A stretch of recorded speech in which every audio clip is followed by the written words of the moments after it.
نبی کریم علیہ السلام نے فرمایا یہ سورہ فاتحہ اتنی شاندار ہے کہ ایسے کلمات کسی اور امت کو نہیں ملے جیسے اللہ نے سورہ فاتحہ میں ہمیں عطا فرمائے ہیں۔ قرآن پاک میں دو قسم کی صورتیں، ایک تو یہ میں نے عرض کر دی اس کی ترتیب، اسی طرح دو قسم کی صورتیں، کچھ مکی صورتیں ہیں اور کچھ مدنی صورتیں ہیں۔ ہمارے طالب علم اکثر اسکولوں اور کالجوں میں یہ سمجھتے ہیں کہ جو مکے میں نازل ہوئی وہ مکی ہیں، جو مدینے میں نازل ہوئی وہ مدنی ہیں، حالانکہ ایسا نہیں ہے۔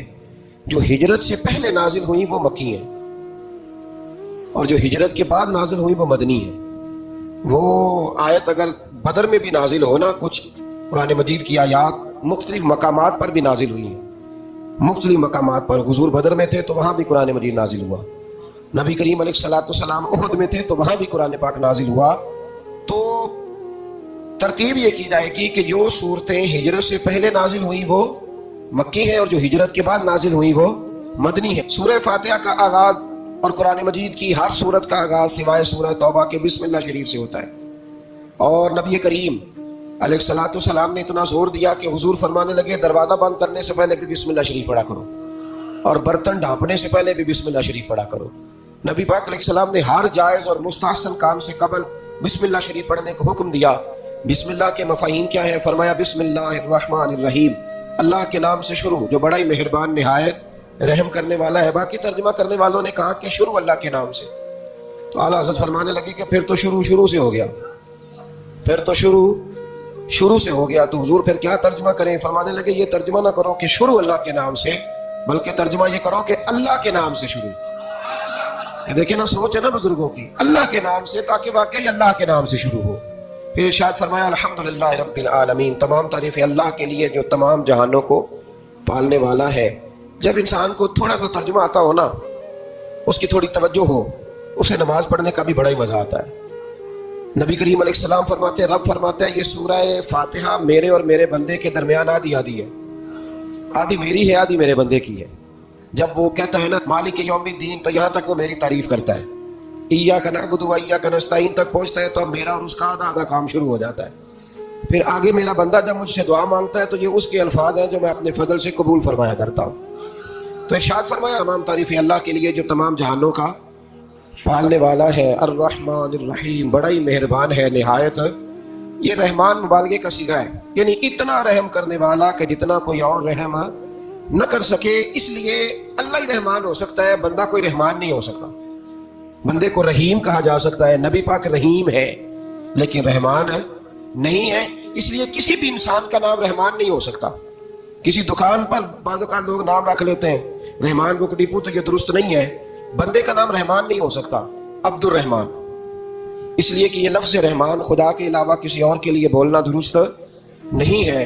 پھر ارشاد فرمایا مالک یوم الدین، اللہ مالک ہے قیامت کے دن کا۔ تو یا اللہ آج کے دن کا مالک بھی تو ہی ہے، آج جو یکم رمضان مبارک ہے تو اس دن کا مالک بھی اللہ ہی ہے۔ تو یہ جو خاص کر کہا مالک یوم الدین، اس کا معنی یہ ہے کہ یہاں کچھ لوگ عارضی طور بھی تو بعض چیزوں کے مالک ہیں نا، یہ زمین میری ہے، یہ گھڑی میری ہے، یہ گھر میرا ہے، یہ بچے میرے ہیں، عارضی طور پر بھی تو لوگ مالک ہیں، لیکن قیامت کے دن عارضی طور پر بھی کوئی مالک نہیں ہوگا۔